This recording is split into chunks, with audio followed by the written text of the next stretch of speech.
Welcome to Non-Human Entities YouTube channel. Please subscribe, like, and share if you enjoy this show.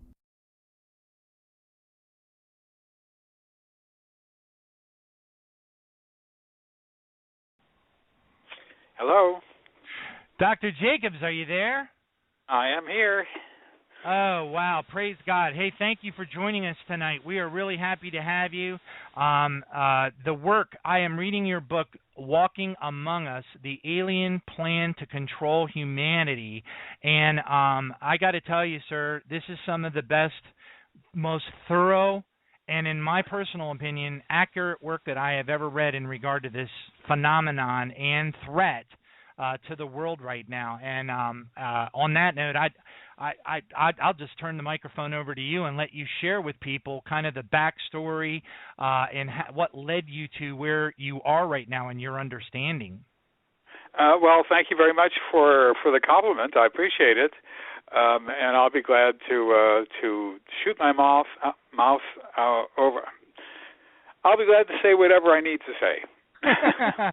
Go for it. We're very happy to have you. Thank you so much. Well, thanks for having me.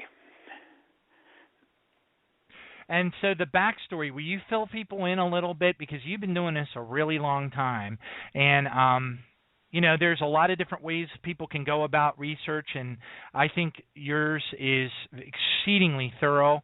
It includes years and years. I mean, can you give us a little bit of the history behind, what took you down this path, and kind of introduce us to the point of where you started to kind of get, a little alarmed, where you felt, man, I got to write the book, The Threat, Right. Well, when I first began doing UFO research, it was in the late 1965, early 66. So it's been 50 years for me now, and I wrote my doctoral dissertation at the University of Wisconsin on the controversy over unidentified flying objects in America.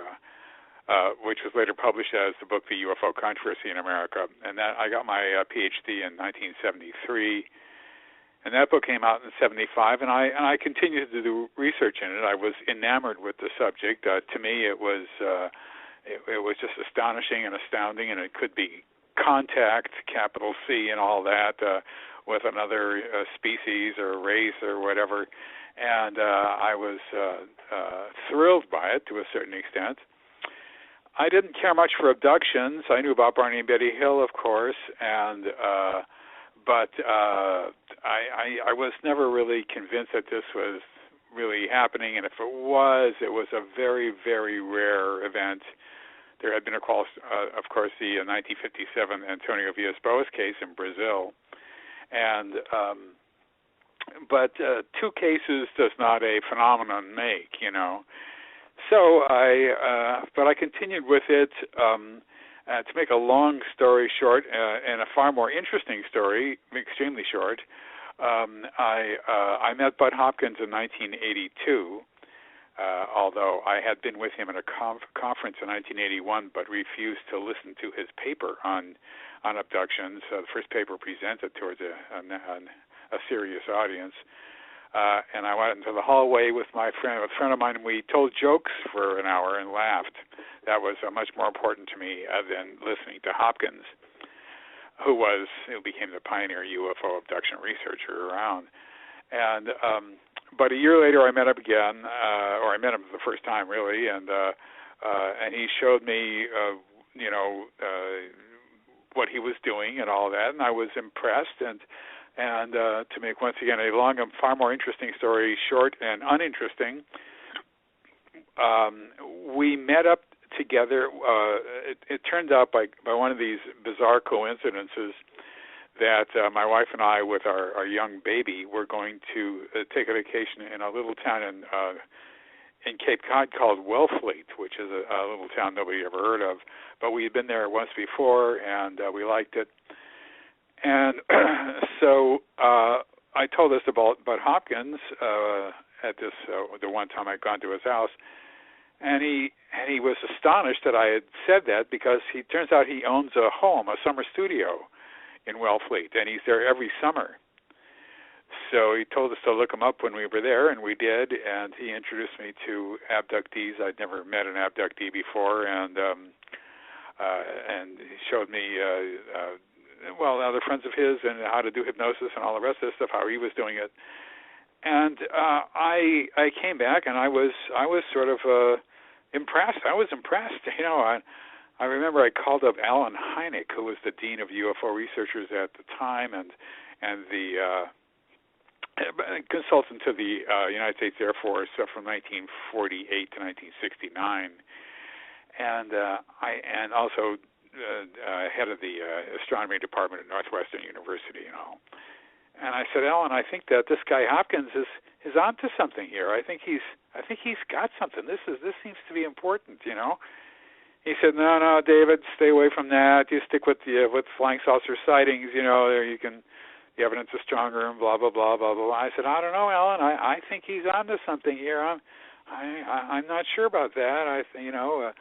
He urged me once again to just stay with sightings, and I must say I wish I had taken his advice, but I became close friends with Hopkins, and I became basically his closest friend for the next almost 30 years.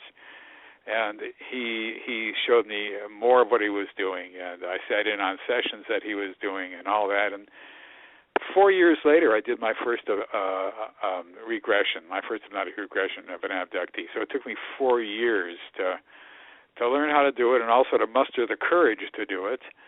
And since that time, I've done about I've looked at about 1,150 abduction events with about 150 people, more or less, mainly more, and I felt emboldened enough to write a book about it relatively soon. So in 1992, after 5 years of working on it, I put out a book called Secret Threat with Simon and Schuster. Called Secret Life with Simon and Schuster, and that book I was extremely proud of, and there's a lot of really good stuff in it. And I take people on a minute-by-minute typical abduction event and that sort of thing. But there's horrible mistakes in it. Well, some relatively minor mistakes, but still mistakes, because I still was not fully, totally conversant with what abductees say, what confabulation is, and what am I to believe and not to believe. I thought I was. I thought I was good at it at the time. The book came out in 92. I thought I was good at it, but turns out that there are several things in it that are just plain wrong. Only one important thing. I thought that these aliens were interested in human sexual response, and they have no interest in it whatsoever. There's a couple of other minor things, and I'm a little bit embarrassed by it. 5 years later, I put out a book called The Threat, which is a very good book, and so Secret Life, I must say. And The Threat talks about the growth of hybrids and hybridization and some different types of hybrids and more aliens and what happens on abductions in greater depth and all the rest of that stuff, and how we go about looking at it. That's actually a good book. Then I finally put out an edited book. I asked 10 people in the field to write an original chapter for me. This was Bud Hopkins and John Mack and Ron Westrom and Jerry Clark and other serious people within the UFO abduction and UFO community. And I wrote the introduction and a bibliographic essay and a chapter and so forth for it myself. That came out with a university press. That was the first book published by a university press that did not militantly decide that the phenomenon was myth or coming out of people's imaginations or whatever. It allowed the reader to make up his or her own mind. And then I laid off the book writing business for about 15 years. And actually, I had another book by about 10 years later, but I couldn't get it published. And I finally got a publisher for it, and then I published my newest book, which is Walking Among Us, as you mentioned. That title is, I don't know, it seems sort of sensational, but it was not the original title. The original title was by the publisher. That was extremely sensational. I couldn't have that at all. Called the E.T. Menace. And I said, no, I'm not going to write a book with that title. So, but my favorite question in all the world when I did radio and TV appearances and all that was, do you think they're here walking among us? And I love that question because I got to say, absolutely not. There's no evidence whatsoever that they are walking among us. Huh. That made me feel sane. It made me feel that I was a serious person. It made me feel that there was a line there over which I could not step, and all that, and it was great and it was wonderful. Then I learned more about the phenomenon, and starting in 2003, I began to hear stories that I had never heard before about people dealing with hybrids, this combination human-alien. Although these hybrids looked really, really, totally, completely, 100% human, and teaching them how to live here, how to be in an apartment, how to go shopping, how to drive, how to do this, how to do that. Now, the first person who told me one of these stories, I said, oh, that's very interesting. I'm amazed. Blah blah blah blah blah blah. It's not evidence. You have to go with other people who are saying the same things. And soon somebody else began to tell me things like that. Then a person who I'd worked with since 1987 began to tell me things like that, all unaware of this other testimony. And then a person who from 1993 began to tell me that. And then people who were coming for the first time were telling me that. And I realized something is different now. And that became walking among us. The whole role that abductees have in helping hybrids, also known as aliens, live here among us. They are indeed walking among us. So that's my story, and I'm sticking to it. Well, in my research, for what it's worth, and it's certainly nowhere near as thorough as yours, but for what it's worth, for example, here's something fascinating, and this is just one of many contributions that I can kick over the wall. There's a book that I read. I have it in my collection, and it's written by a woman who is American Indian, and it's called Encounters with Star People. I believe I have that name right.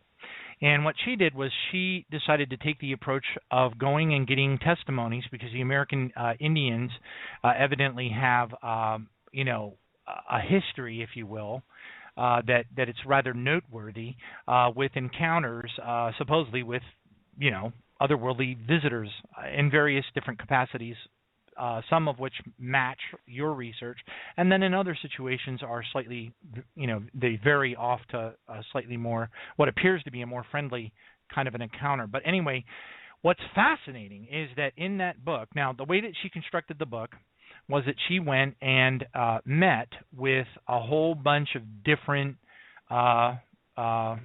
Indian elders and took their testimonies over quite a long period of time at different reservations, Indian reservations. Evidently, the Indian people are very private, and so she had to use, fake names and things that, otherwise they wouldn't tell her anything. And also because she was an American Indian herself, they trusted her. And in there, one of her stories, she says that exactly, it confirms everything that your research confirms, that they ultimately walk among us.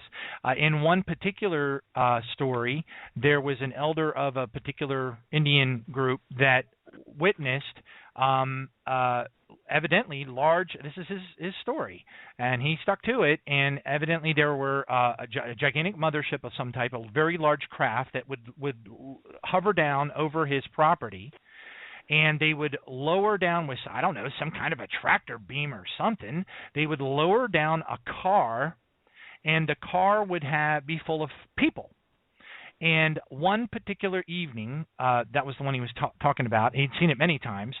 One particular evening, he had seen that the car had broken down and they were having some trouble. And one of them showed up at the front of the house. To make a long story short, he knew they were not normal.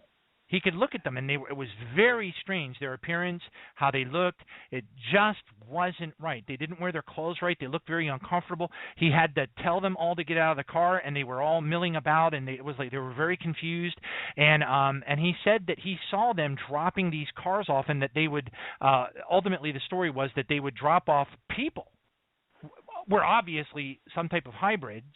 And they would go and blend into society. They would send them into urban centers, the world, cities and things like that, where they could more easily blend into society and not stick out, like a sore thumb as they would in, small town America, Iowa. And I read that and I was like, wow, because it lined up kind of in a very alarming way with some of the things that you uncovered. Would you talk to folks about the why over time that you felt the abductees were credible? You have a really good chapter on that, and I thought that was pretty impressive. Oh, gosh, I got to remember what I said now. Incidentally, I've been advised to read those Artie Six-Color Clark's books, and I have not done it yet, but I will shortly. The first thing you have to understand about abductees before I answer your other question is you have to be very careful with abductee testimony without a serious person listening to it who knows a lot about how people confabulate what they see and how they see it and all the rest of this. The first question I would ask about that story that you just said was, why would he be seeing this? They can sure drop off people in other areas where there aren't any houses around, and let them drive off or whatever it is. And number two, are these hybrids in the car? Or are they just regular people who've been abducted somewhere? But that's less likely, because then they would wonder where they were and how to get home and all the rest of that stuff, and it would make them think, and it wouldn't be good. So they would probably just drop them back off where they picked them up. But although it has happened that they've dropped people off in their cars at different locations, that's not unusual. But a car full of people, well, that might be a little more unusual. But the key thing is, why did this guy see it, or why did this woman see it? That person is not supposed to see something like that. And then the question I would ask is, the person who saw it, is he or she part of the phenomenon? In other words, is he or she an abductee?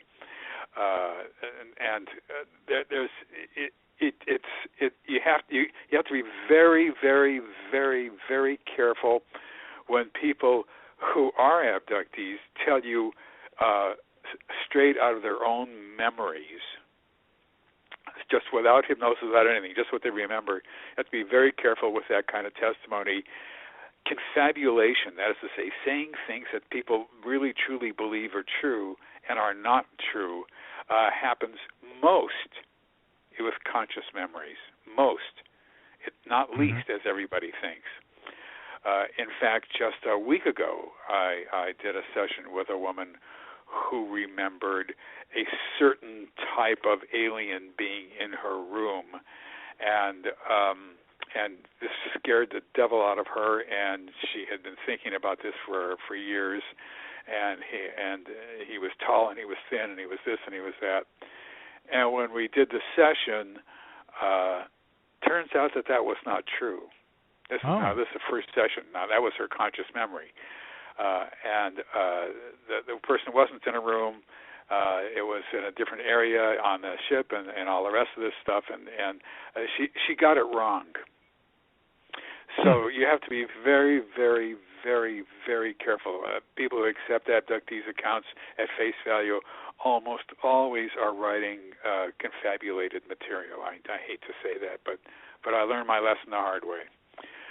So now, what was the question you asked me? Well, yeah. So you pretty much touched upon it already, and that is that you had a section in your book, Abductees and Their Testimonies. It's the very front. It's the very first part where you're talking about how over time you came. There were just too many matching stories, and the level eventually of detail. Yeah, the stories became you pretty soon. You get one story and it doesn't mean all that much, but you begin to get a whole bunch of stories saying the same thing. Then you've got a phenomenon, and then you've got something that's going on. And you have to remember that people saying these things, they fully understand how crazy it sounds. I've worked with people who have PhDs and who are attorneys, and people who have MDs, and people who have every other kind of D that one can have, and they know that coming to me is an extremely risky thing. They are risking their life's work. They're putting everything in my hands to find out what has been going on with them, and they are determined to find it out, knowing that if anybody found out about what was happening to them or what they are saying is happening to them, they could lose their jobs. Right. And people have lost jobs when they talk about it, not medical doctors or psychologists or psychiatrists, because they know not to say anything like that. But with me, they're putting all their faith in me that I will never reveal their names, and I never will. But it's an extraordinary phenomenon. There's a guy named Derek Pitts. He's head of the Philadelphia. He's head of an observatory here in Philadelphia, and he went on the I can't remember. I think it was a David Letterman show or whatever, one of the late night shows. And he said, that you have people who are UFO seers and all that. They're sitting in their pickup truck and throwing beer cans out of the window. That he said something to that point, and the scientists have no idea what this phenomenon is all about. They still think that it's just nonsensical, even though they know almost nothing about it. Most people who know nothing about something wouldn't say much about it at all, particularly on national television. Right. Why would you do something like that? You're just opening yourself up to ridicule if you're found to be wrong. But most people think he's right, of course. So anyway, you have to be very, very careful when people talk to you about this subject. And I have worked with these people who are sort of high functioning, and people who just have regular jobs, and people who could never hold a job for most of their lives, and everybody in between and in the middle and all around. It is, and there are three aspects to it that are critical. The first one is that it's intergenerational. That is to say, if a person is an abductee and he or she gets married to a non-abductee, their children will be abductees. And when they get married to non-abductees, because most people in this country are not abductees, when they get married to non-abductees, all their children will be abductees also. Oh, so you get a continuing growth of abductees in the society, and it's been like this since forever, since the abduction phenomenon began, probably in the late 19th or early 20th century. Then the other thing that you have to understand about this is not only is it intergenerational, but it's global. It has nothing to do with national borders. It has nothing to do with different languages, interestingly enough. It doesn't have anything to do with anything except humans. Yeah. And all humans are essentially the same. And we all have the same brains. We might look differently on the outside, but on the inside, it's all pretty much the same. And so it's global. This is a global phenomenon.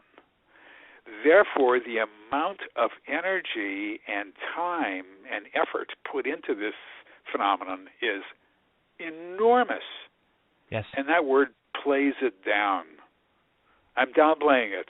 I mean, it's been going on for a long time, through most of the 20th century, globally. That means that their intentions are global. Yes. And the third thing is that it's clandestine. It's secretive. Now, apparently their secrecy policies are not 100%. If they were 100%, people would not see other people being abducted, which happens from time to time. And there would be major other problems, and we'd figure out what was going on. And if it wasn't secret, we'd know about it, and we'd try to figure out a way to stop it, and maybe we could figure out a way to stop it. But those three things are really the three pillars that hold up this phenomenon. Aside from the fact that they are two other things which have to be recognized, obviously they are extremely advanced technologically. We sort of expected that when the UFO phenomenon itself came to public attention. These were very, very advanced technological devices. We had no idea how advanced they were back in the day, back in the 1940s or whatever, but they have to be advanced in order to get here from wherever they're coming from. Automatically, there's no question about that. Yep. What we didn't expect, what just threw us for a loop, was how neurologically advanced they were. It wasn't just their technology, it was their brain power. All communication is telepathic on board a UFO. When hybrids come here to live, if I just may jump right to that conclusion, yes, please. They can, like all aliens, no matter what kind, they are telepathic, and they can also, like all aliens, control humans. Make them do whatever they want, make them see whatever they want, make them act however they want them to. They can control humans, not 100%, and sometimes not even 50%, but control them they can, and for specific reasons and for specific things, and to think specific things. And let me ask you a question, real quick. Based upon what you just said, their telepathic ability to control humans, which I've heard you mention on other shows, and it's very, very crucial to the understanding of the threat. Do you believe that ability could potentially allow them to manipulate? You know how we see an increase in things like, for example, it was the 10th of December that there was an active shooter event on University of, I think it was Alabama's campus. But there's so many of these types of active shooter events. It's so pervasive today that I think a lot of the events aren't even making it into the mainstream news in some cases. And do you think they have the power to manipulate vulnerable, maybe shaky personalities and cause them to participate in, terrorist-like activities, perhaps, or something along that line? Nah. How's that for an answer? No. I don't think so. They don't appear to have the hostile nature, that is to say, just plain killing people, that we would expect from dignified aliens in the movies anyway. Right. Their intrusion into our society is clandestine. It's secretive. If they were to command people to shoot other people, those people who were the shooters would say, "Well, I got it in my mind while I was next to so and so. They might find out about it, but we might find out about it rather. But the point is that why would they want to do something like that? I mean, according to popular culture, they should have just come and destroyed all the buildings and stomped on Tokyo and this and that. From all science fiction films up until Steven Spielberg, most of them had them doing bad things to us. Not all, but most of them. And that's what people still tell me that they thought would happen if we were invaded by aliens. But they have a whole different agenda, and I don't know if you've gotten to the end of the book yet. I haven't yet. But I discuss certain aspects of. I ask questions like, are we the very, very first planet ever to have undergone what is happening? And the answer to that is probably not. And then I go through the reasons why it's almost certain that it's not. And there's some other questions that I ask that nobody has ever asked before in this phenomenon. And it leads to what I think is going to be a takeover eventually, because it is a global phenomenon. You got to remember, it's global. You got to keep that in mind. And I do think that this is something that I call planetary acquisition. Now, when you ask the question why, well, why are they doing this? Why do they need to? Why? We have no answers to the why questions. All we know is what we can derive from what abductees tell us, and the whys nobody knows. They don't say the whys, and therefore abductees don't know the whys, and therefore we don't know the why. And, Let me ask you a question. So if they communicate telepathically amidst one another, forget about, just for a moment, just put the side note aside about their ability to control humans. And now let's just look at them as whatever they are. Okay, and they obviously have the ability to telepathically communicate to one another. One might even argue in sort of like a hive mind, communication structure of some type. Now, if that be true, which the evidence seems to indicate that, then why would we make the assumption that at some point, because when you look at any type of infiltration, historically, look at any type of infiltration that has occurred that has been clandestine. The Trojan horse concept, for example, that's pretty fundamental. You don't really blow the whistle. Your soldiers are not going to go out and they're not going to blow the whistle on themselves. They're going to keep their heads down. They're going to be, they're going to blend into society until let's say the queen bee says, hey, it's time to do this. Okay, and then at that point, the workers say, okay, we're going to shift gears and we're going to go do that. So the question that I would submit, and again, it's just a postulation, is that, is it safe to assume that, there isn't a trigger point, a mission, a goal, an end game that's associated with this, we'll call it, for lack of a better term, infiltration into this society, and what is that end game? And oh, by the way, in my research, for what it's worth, and it's not worth a lot, but it's just one more contribution over the wall. I have read testimony of people, not vetted, because I don't have the ability to vet them, that have said things like there are, and again, for what it's worth, there are races of benevolent beings that feel sorry for Earth because they're here, and they know what the outcome is going to be. Well, I've never heard that. The people who come to me all say the same thing. People who write to me all say the same thing too.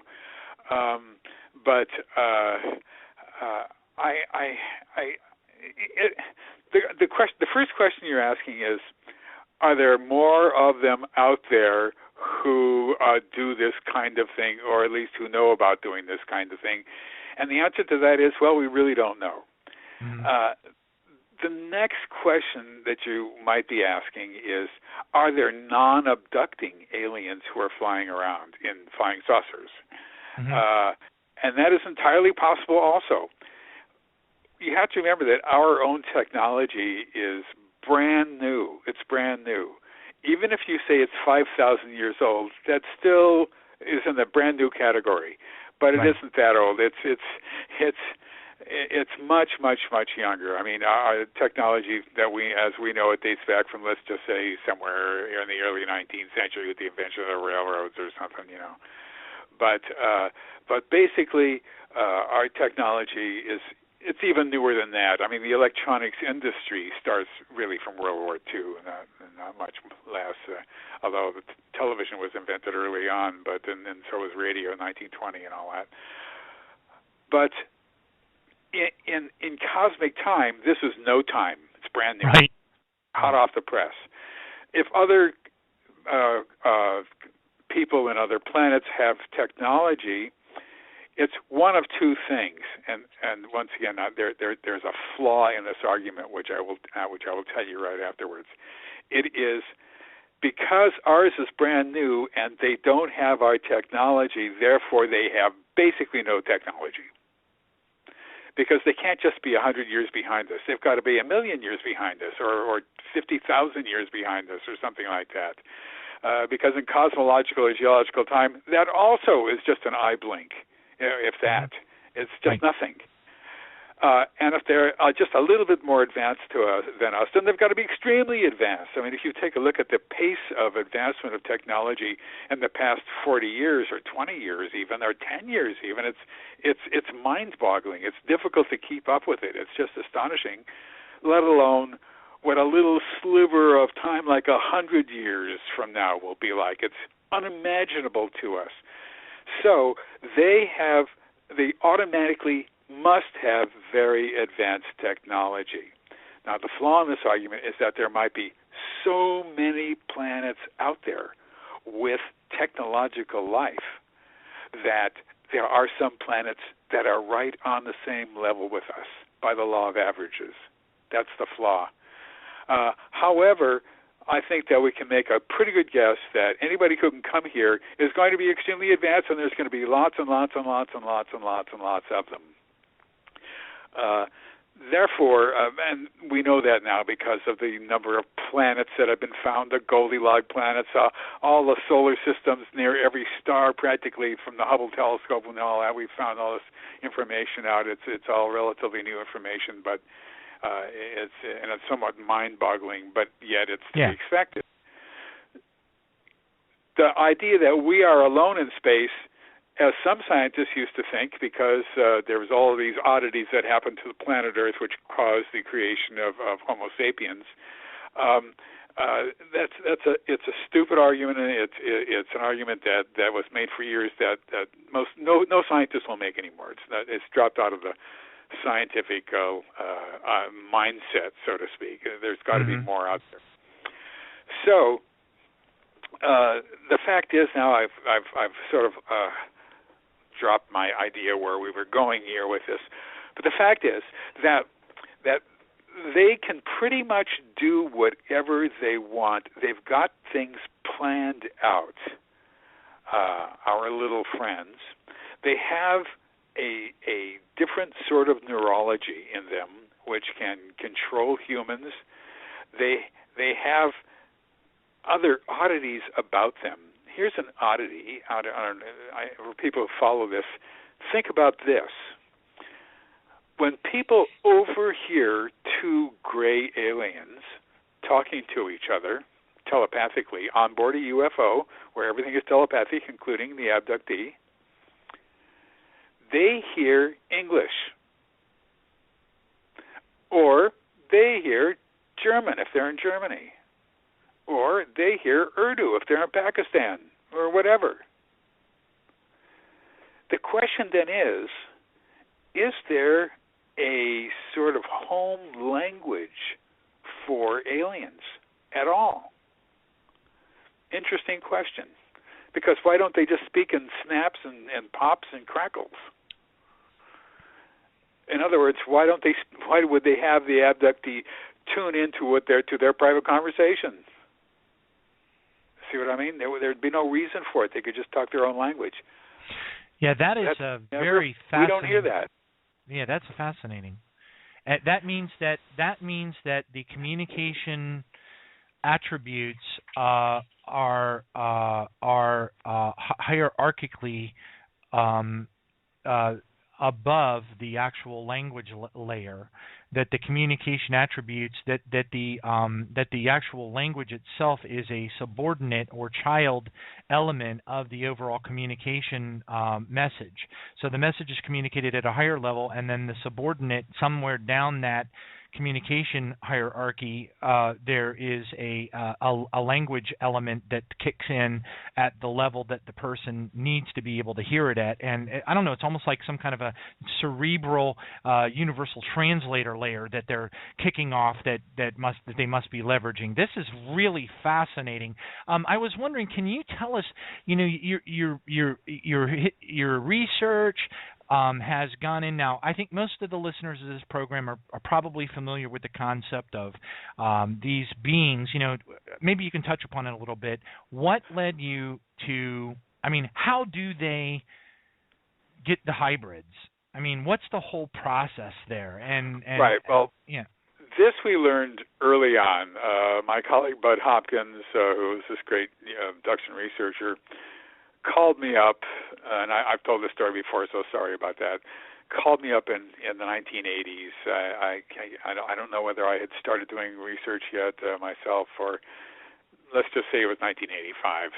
And he told me, he said, David, I just got the most astounding case that I ever heard in my life. Just amazing. I couldn't believe it. He was just breathless with excitement how unbelievable this case he had was.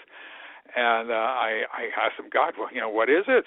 And he said, well, do you know this woman? And I said, well, yeah, I met her. You introduced me to her and all that. And he said that they brought her on board, and they did this to her and that to her and this to her and that to her. And then they took her into a room and they presented her with a baby. And I said, a baby? Well, what do you mean a baby? Huh?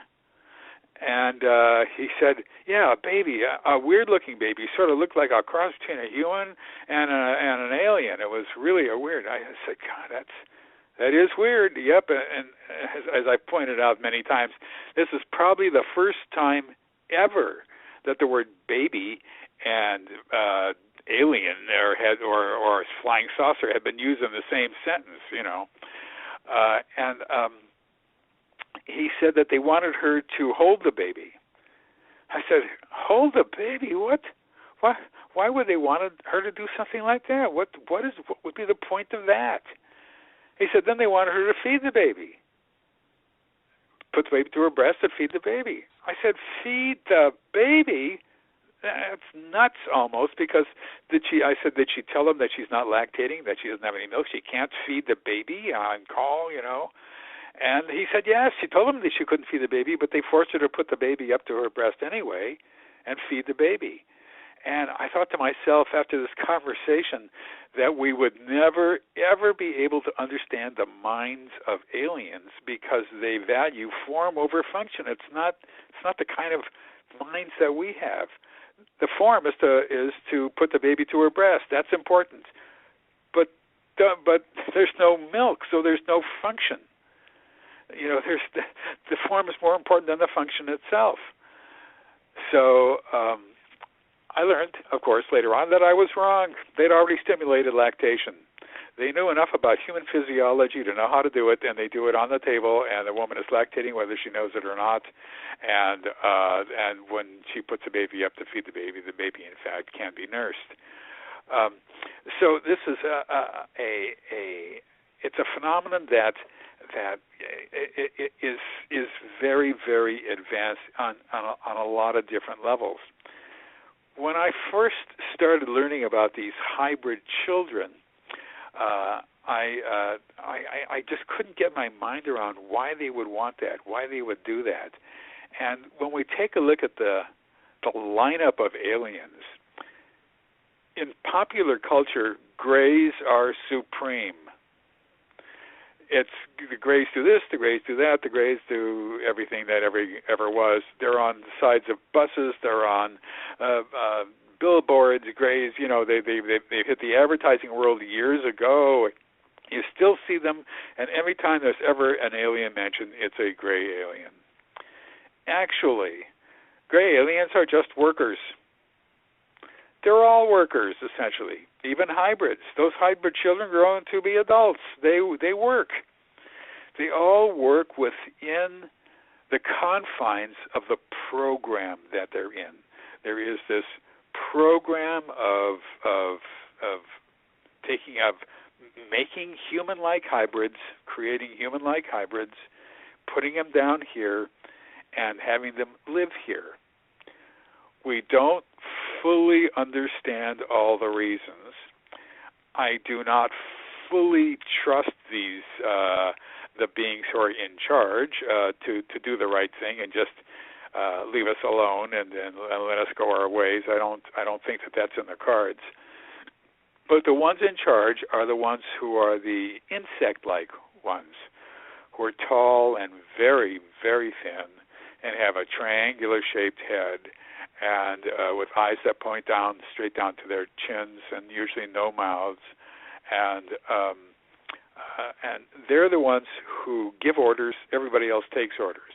They're the ones who are running the show. Now, do they answer to higher-ups? It's possible. But we don't know that. We don't know the backstory here. We don't know backstage things very much. Abductees, by and large, are not privy to that kind of information. So, but we do know that they're the ones who give orders on board UFOs. Everybody else is a worker who takes orders.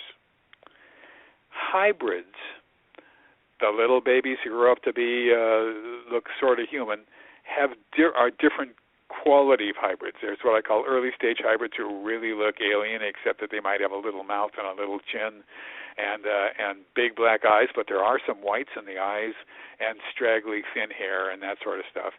And then middle stage hybrids who look sort of half and half.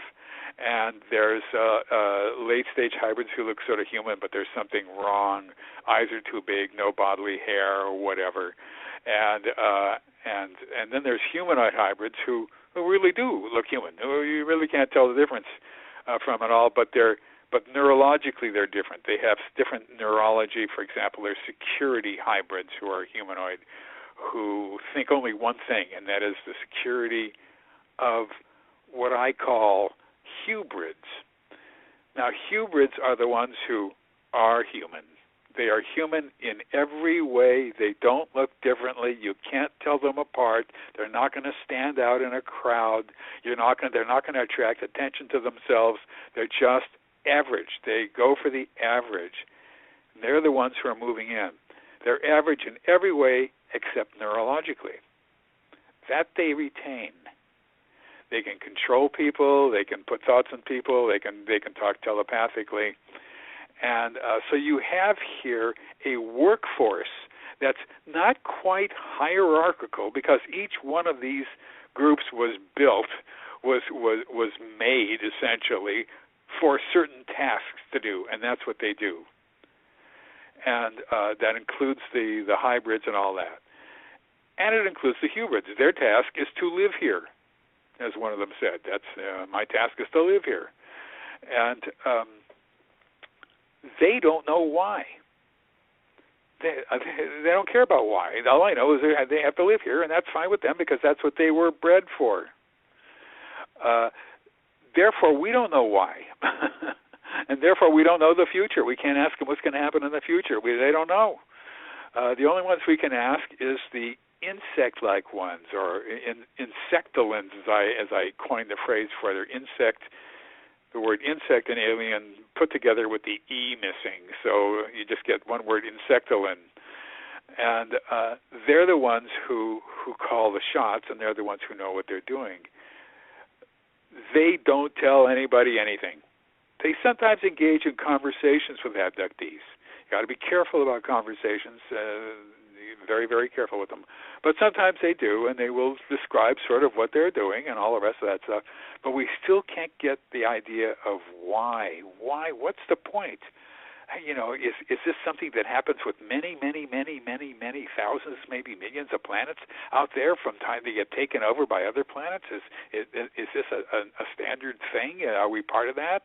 Are they going to leave us alone and leave us in peace eventually and take over anyway? But or are they just going to herd us into flying saucers and shoot us into deep space? Who knows?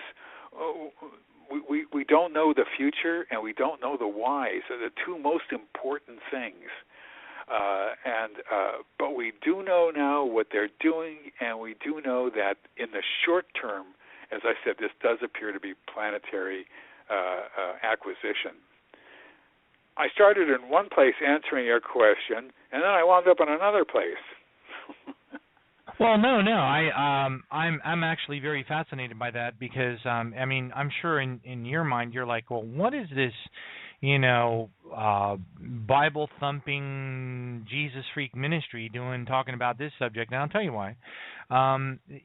First off, we had I don't know. I mean, I would humbly make the argument that we're probably one of the very few Bible thumping Jesus freak ministries, Jesus loving ministries out there that has looked deeply at the intergalactic, interdimensional, otherworldly being phenomenon in a big way. And we actually had a pastor. His name was Howard Pittman. I'm sorry, got the wrong guy. Howard Storm. And he it has his testimony out on YouTube. Well, I went and got in contact with Howard Storm. He had a debt. He had, and I know you're approaching this from a scientific research standpoint. I'm approaching it more from a spiritual biblical standpoint. But I believe that there's a cross section, a Venn diagram that has that actually calls together an underpinnings of truth across the entire gamut of the body of knowledge. For example, in Daniel 2:43 in the Bible, you have a very mysterious verse where it says, "And they," it never defines who they are, shall. And by the way, this particular verse in Daniel 2:43 is referring to pretty much the end times, or the times that many biblical people would argue that we're in right now. And it says, "And they shall mingle themselves with the seed of men." But here's the difference. Howard Storm, when he died and was taken to heaven, he was actually taken to hell and heaven in his testimony. He became a pastor after the fact. He was the only person that I'm aware of. There may be others out there by now, certainly, but he had shown up briefly in a DVD series. And evidently he had approached Jesus when he sat with him for a brief time and said to him, "Can you tell me about life on other planets, extraterrestrial life?" And Jesus said, "Oh yeah, there's tons of life out here in the universe." And he started to show, he paraded before Pastor Storm different species of alien, otherworldly beings, one by one, groups. He said most of them were bipedal, humanoid in their shapes. And then as Jesus brought more and more in front of them, they became more convoluted and stranger, more, just really odd looking, and it got kind of creepy. And he actually said, "I've seen enough. Thank you very much." And the Lord, Jesus said, "Okay, fine." That was the first time. That blew my mind because I had already been investigating as a biblical enthusiast and a lover of our Heavenly Father. That I've already been investigating this phenomenon because I wanted to know, where does it fit into the Bible. I needed to know that.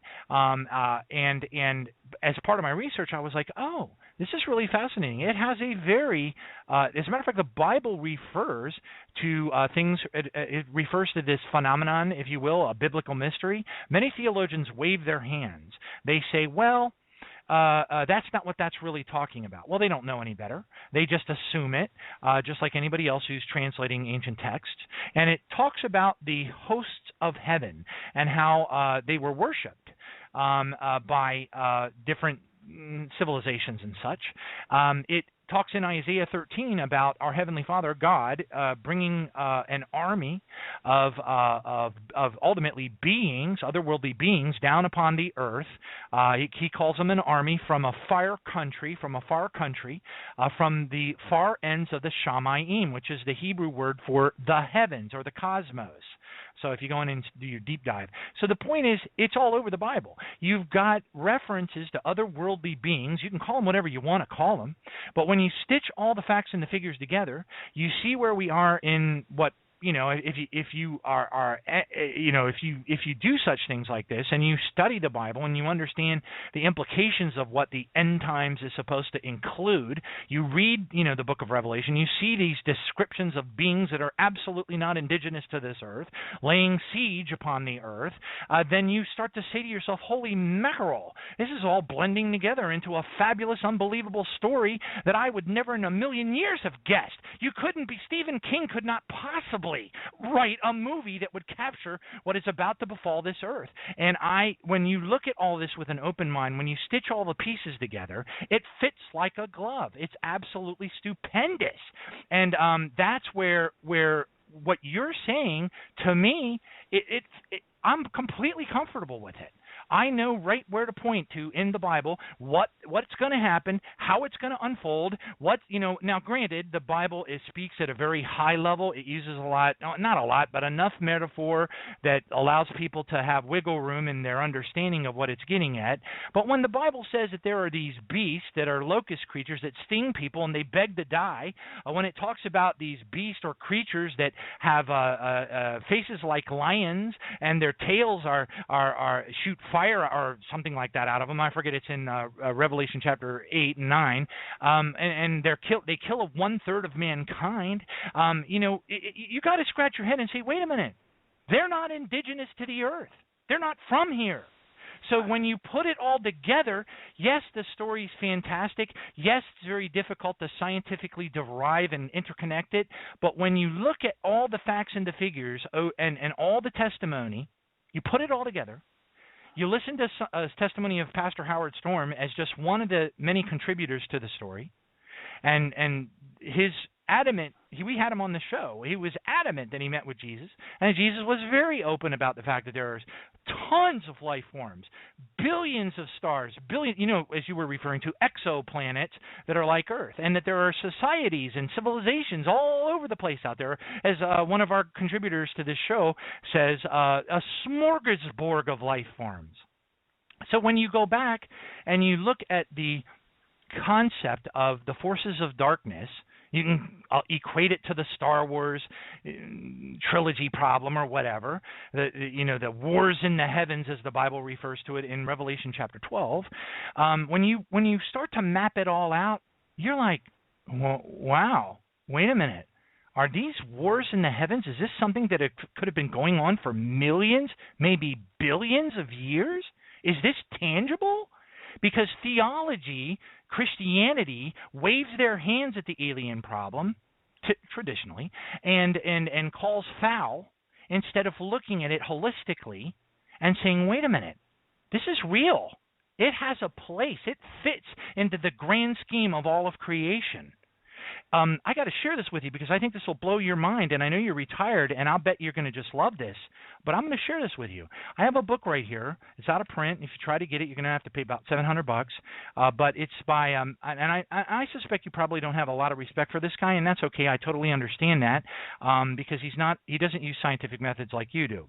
But his name is Maximilian de Lafayette, and he specializes in reporting on the alien phenomenon. But anyway, this book is out of print, and the title is UFOs, Aliens, Impregnated Women, Extraterrestrials, and God: Sex with Reptilians, Aliens, Motherhood in the Bible, Abductions, and Hybrids. On page, this is stupendous. Dr. Jacobs, this is mind-bending. This guy, by the way, is an unbeliever. He does not believe in Jesus. He does not believe in God, but he reports on what he is able to get through his anecdotal research, we'll call it. He says on page 78, as he's describing the many different species of these beings, which I believe are all fallen angelic beings that are all ultimately working for Lucifer. But listen to this. Page 78, this blew my mind. I almost fell off my chair when I read this. He was talking about, and by the way, if you go out and research the Friendship case, which they referred to the aliens as the W56 alien group back in 1956, and there's a lot of very astute, well-educated, scientific-type minds that were involved in the Friendship case in the 50s. They met with what they referred to as small, 1-meter-tall humans, amongst other species as well. But the predominant group were small diminutive humans, small 1-meter high humans. Okay, now listen to this.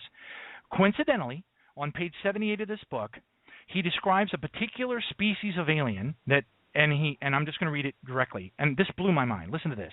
Dwarfin, D-W-A-R-F-I-N, quote, a diminutive human who have allegedly been encountered in or near caverns in various parts of the world, and in some cases on UFOs, although most dwarfin sightings in connections with UFOs are actually sightings of the Saurian Greys. These should not be confused with the small elementals or nature spirits, which some believe are etheric in nature, yet have the ability to appear in solid or semi-solid form. He's talking about leprechauns and stuff like that. Listen to this. Quote, some of these were apparently involved in the original rebellion of the angelics against the Creator, after being deceived and misled by the former archangel turned egocentric tyrant Lucifer. Now, I'm telling you, brother, when I read that, I just about fell off the back of my chair. I mean, I literally gasped because I could not believe it. The guy doesn't believe in God. He's reporting, just like you are, from his research of talking to the people that have been abducted over years and years and years of time, what they tell him. And I'm like, well, you can wave your hands and write it off and say, well, there was no scientific method, it could have been fabricated. Yes to all of those statements, absolutely yes. But let's apply the principle of quid bono. Who benefits? What was the motivation? There's no way you can't derive it. You can't make this stuff up. The very fact that an unbeliever that doesn't believe in the Bible, doesn't believe in God, doesn't believe in Jesus, said that in this book means that it is highly likely he was reporting it as it was given to him. That is absolutely mind-bending. And in Revelation 12, it talks about a war in the heavens that occurred. So I love your research, Dr. Jacobs, because your research basically substantiates the Holy Bible if you have the understanding of what is about to come upon this earth. And hopefully I didn't throw too much of a curveball your way, but I thought you'd be fascinated by that. Well, it's interesting stuff, and people do write to me all the time talking about the Nephilim and fallen angels and all that, and biblical allusions. But I just have a hard time bringing this phenomenon back past 100 years, and there are several reasons for it. Back in the day, let's just say the year zero, when this phenomenon, if this phenomenon started, let's just say 5,000 years ago or whatever, the question is, because it's intergenerational, the question then is, how long will it take for everybody on Earth to be an abductee? Because they would hook up or get married to other people who are not abductees, and eventually would spread throughout the society. And people are dying off all the time, and so you'd have a relatively steady state population down through the ages with a certain amount of growth, but not that much. So I engaged a PhD mathematician to figure it out for me, because I count on my fingers, and after I get to the 10th finger, I'm lost. But and he said it was. He didn't say it was very long. I can't exactly remember what it was. I think he said probably 3 or 4 generations, but I'm sorry, 5 or 6 generations. But I'm going to say 7 generations, just to be on the safe side. Now, then you have to figure out what is a generation. The old form of generation meant 20 years. Now it's 30 to 35 years. So let's just say 35 years to be on the safe side. Well, if this happened 3,000 years ago or whenever, by 2,000 years ago, everybody on Earth would be an abductee, and we know that is not true. And if it started in the 14th century, by the 17th century, everybody on Earth would be an abductee because it's a global phenomenon. Now it's different. Now, when I was born, there was 2.3 billion people on Earth. That was in my lifetime. Now there's 7.2 billion people on my Earth, or 7.3 or 7.5 or whatever the number they give it every day. And that means that the population, everybody on Earth is not going to be an abductee. But what you have to have is an expanding population of abductees to keep up with the population. And that is what is happening. because more and more people are being abducted all the time because of the growth of that population, which means that there has to be more aliens on UFOs, and there has to be more UFOs in order to process all the people who are abductees, which are in the millions and millions and millions and millions. Right. And so that's the way I think about these things. And when you go backwards, it doesn't go back very far. Right. Well, hold on. Let me throw this over the wall to you. So that's based upon the assumption that there isn't a master plan, an end game. See, if there's an end game, if there is a master plan, if there is a designated time to unfold that which they plan to do, and they have a controller, that the hierarchy doesn't end with the mantis insectoid creatures. The hierarchy goes way up. And if the hierarchy does go way up, which I would submit is the case, and there is a master plan in play, which I would submit is the case, then they would have no need to start the hybridization program until later in the timeline. And I would submit this as a potential, I would call it tangible scientific archaeological evidence that submits that this kind of dynamic, this intergalactic interplay with humanity on Earth, goes back at least to 2500 BC, probably even much, much further than that, especially when you look at books like Forbidden Archaeology and some of the stuff there that indicates that, the Narxalines and all this other stuff, the ancient aliens dynamic. But if you look at just the clay tablets from the ancient Sumerians, they've got spaceships on them. Why did they do that? Why did they put beings, what are obviously not from the Earth, with some kind of space suits and spaceships and things like that, on clay cylinders dug up in the land of Ur, which is the land, the Mesopotamian Valley in Iraq? Why would they do that? Why would they go to the trouble of embedding a historical archaeological evidence? It was no small task for the ancient Sumerians to actually create those cylinders, evidently, if you do some homework on that. So the very fact that they use their time, their effort, their expenditures to put those alien spacecraft or spacecrafts at all, technologies on the clay cylinders at all, begs the question, what would be their motive? And the only logical answer is that they must have seen it. It was, in fact, a historical impression that they placed on those tablets. Why? Because they wanted it to last, and it did. Here we are in the 21st century, and we have archaeological evidence that infinitely points over and over again to otherworldly beings interacting with Earth thousands of years BC. And it's not just a little bit; it's a lot of evidence. What we're doing is we're surmising that based on the pictures, but there might be other people who surmise it differently based on the pictures. The clarity is not really there. For example, spacesuits. Well, spacesuits are not used by aliens who've never heard of that. You have to sort of think that there might be many different explanations for that rather than just one. Right. You can. Again, so like when I first hit this subject in my research, because I started out researching the New World Order and all that, conspiracy theorist stuff, which isn't theory at all. And when I started researching all that, I put up a big whiteboard like you probably would have, and created a Venn diagram. I figured there had to be a commonality, an intersection point to all of this. Why? Why did all these things happen? And each, if you call it each leaf of the Venn diagram, each daisy oval of the Venn diagram, I had New World Order, the ancient elites, the ancient archaeology, but then, eventually I had to deal with the UFO phenomenon, and I didn't like it. I hated it. It was to me, it was ridiculous because I couldn't find it in my biblical worldview until I took a second look at the Bible. And then I was like, wait a minute. So when you look at the entire body of knowledge, then and you look at the intersection point, the center point, what is the commonality behind every one of these different groups when you analyze them? Well, for example, and I know this isn't your specialty, but I'm just throwing this over the wall.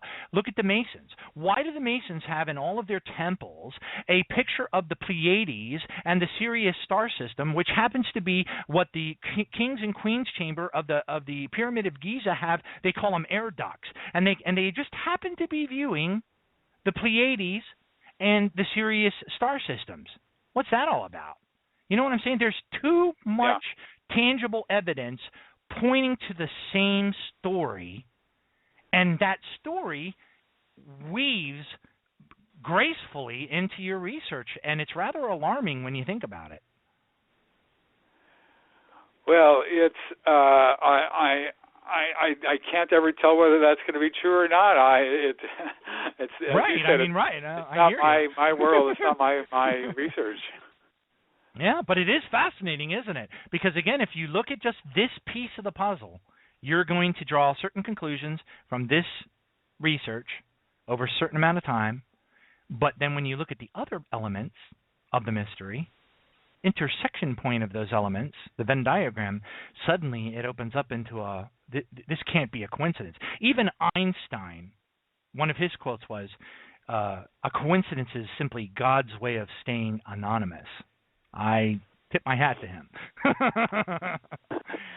Anyway, the Pleiades actually, the concept of the Pleiades as relating to UFOs or aliens or whatever, came out of a guy named Edward Billy Myers in Switzerland, who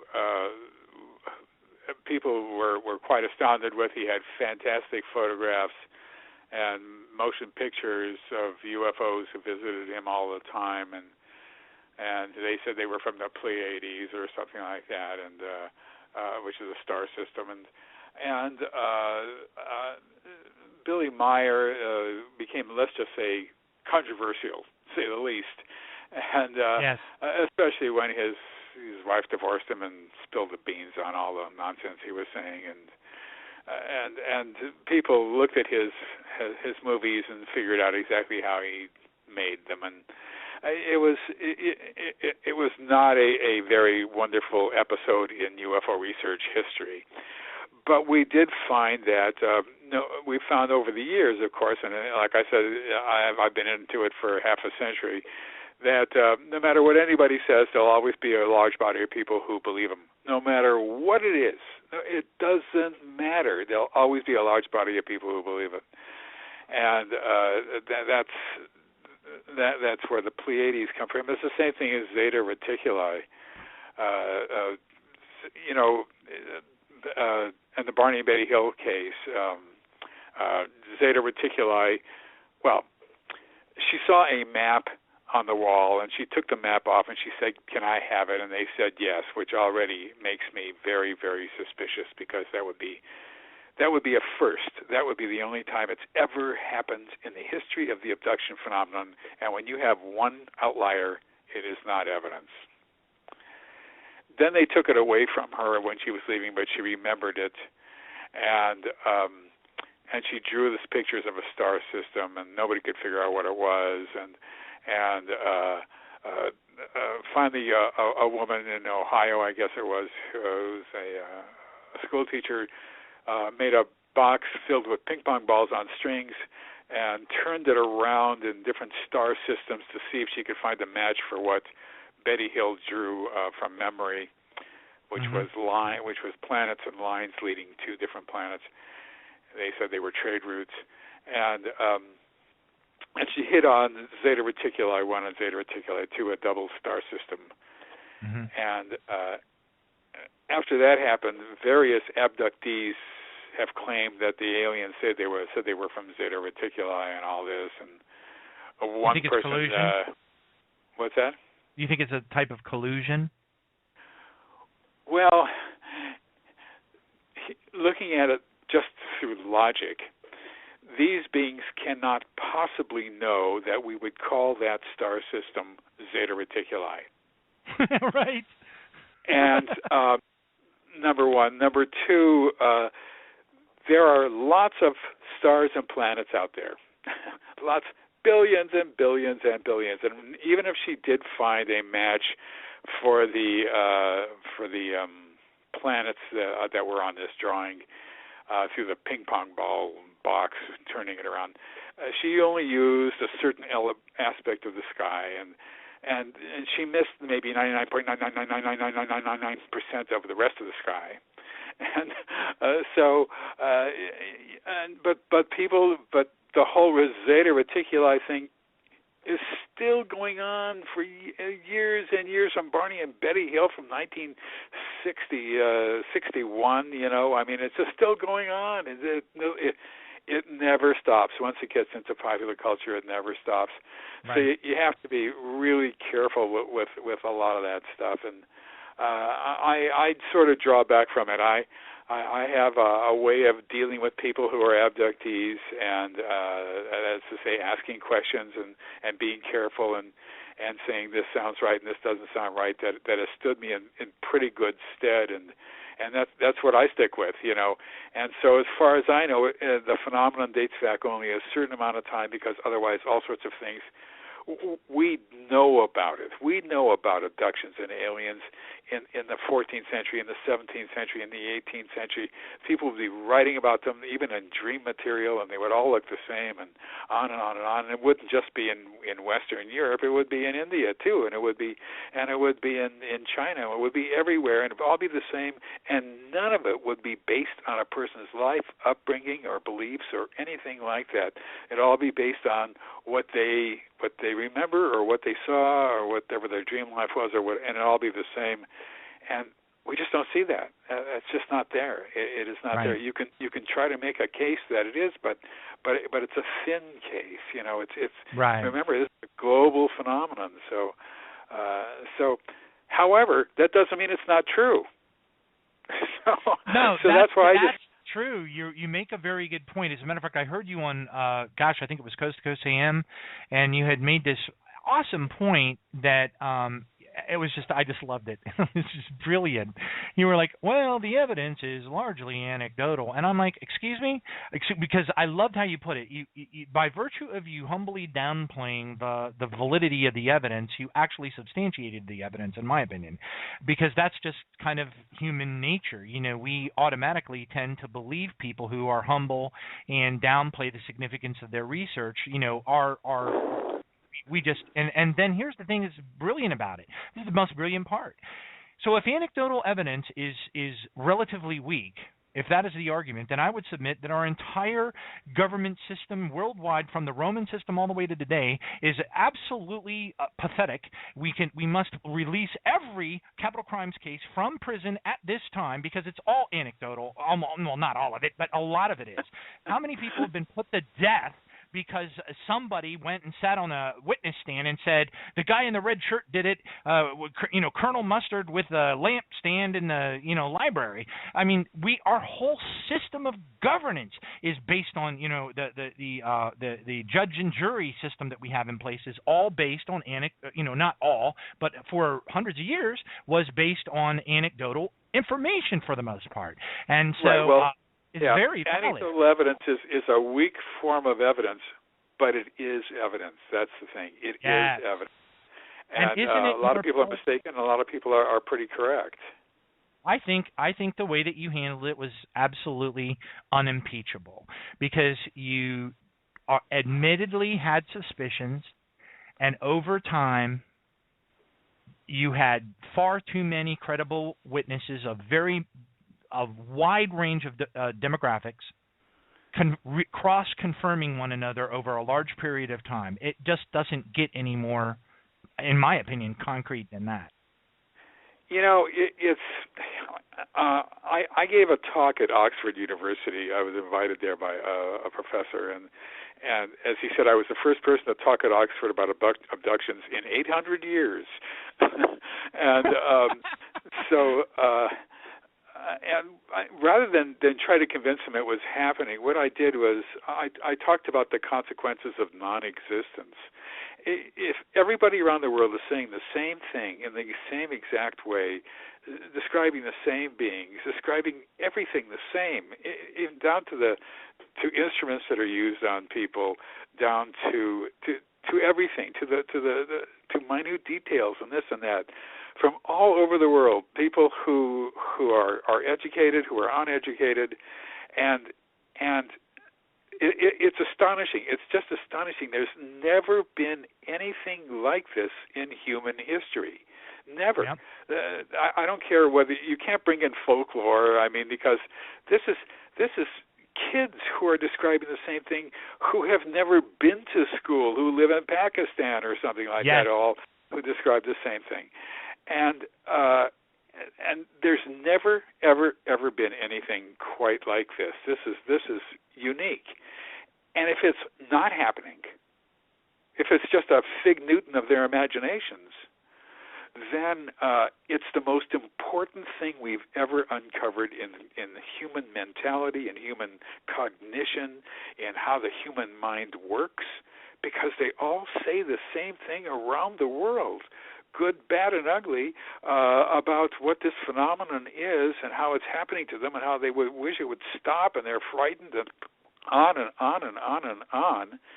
And it's not related to their lives at all. It's everybody from PhD here to person who works in the slum shops of rural China. It doesn't really matter. And so and it's not happening, then it's extremely important. It's extremely important if it's not happening. But to get scientists to look at it that way is it's almost impossible. They cannot believe it's happening, and they can't believe it's not happening. You know what I mean? It's just really it's just stupid for them. It's just they just say it's popular culture and all whatever, and but they will not confront it. Now this is new. What I'm saying is new. Back in the day, before the UFO abduction phenomenon became much more known than it is now, and everybody was involved with the UFOs, there was in 2000, some years back, I gave a paper at a conference called the Mutual UFO Network International Conference, and they used to have a list of consultants. All of them had PhDs or MDs or who had some sort of advanced degree, et cetera, and they were consultants to the organization in different areas. I was a consultant in history, and I said to them, look, you've got to build a community of scientists here who have communication with each other, who can talk to each other. You have to, at the very least, send every person the other person's address or email or whatever it was, and let these consultants talk to each other, because I don't know any of these consultants. They're around the country and all that, and that's one of the ways. And I went into it was a whole paper on just how to build a scientific community around this. Now, in 2016, there are no more consultants that are listed in the MUFON journal or MUFON symposium proceedings and all that. Most people, there are still some scientists around who are, from the old days, who are still long in the tooth like me, who are still interested in this subject. But most of the scientists and other academics are not only disinterested in the subject, but they're downright hostile to it now. Wow. It's a retreat from the old days even, and now it's I knew that when I went into doing this research as a tenured professor of history at Temple University, I knew, and I got tenure in 1981, just before I got interested in the abduction phenomenon. I knew that once I went into the abduction work, I would never make what they call full professor. In other words, the pecking order is assistant professor is a professor who's a professor on the faculty without tenure. Mm-hmm. They might give him or her tenure later on, but they don't have tenure yet. An associate professor means that you have tenure, that you have job security, And a full professor means that you have national recognition in your field, and you're just called everybody's a professor, but there's no assistant or associate in front of your name. Right. You're just professor. I knew that I would never be full professor, and that turned out to be correct. Even though I had published 2 books with academic presses and 2 books with Simon & Schuster, the largest press in the world at the time, when I went up for full, I knew that was never going to happen, and it didn't. Right. Because people, they in the academic community, this subject is just poison. Right. It's not to be taken seriously, and if you take it seriously, something is wrong with you. Something is wrong with your judgment. Something is wrong with your mind. I like to tell people a number of people. Welcome to my world. Welcome to my world. Well, I like to tell people how many scientists at Temple University, which has the whole range of sciences, it's a major research university. Right. How many scientists came over to my office and asked me, "What the hell is all this flying saucer crap about? What are you doing here? What is this?" And the number reached the grand total of 0. I was there for 37 years. Wow. 0. Well, you want to know something? My prediction is that within the next couple of years, you will be one of the most popular people that Temple's community has ever had on their staff, because things are going to happen. Mark my words, and you're going to be like, whoa! But anyway, we don't have time. We're down to the 2-minute mark. I just wanted to say thank you very much. Well, all I can say to what you just said is, from your lips to God's ears. Amen. Amen. And I'll stand before God guiltless on this one, because praise Jesus, as I'm well known for saying. But anyway, thank you so much, Dr. Jacobs, for joining us tonight. What an awesome program. Thank you. Thanks for having me. I really appreciate it.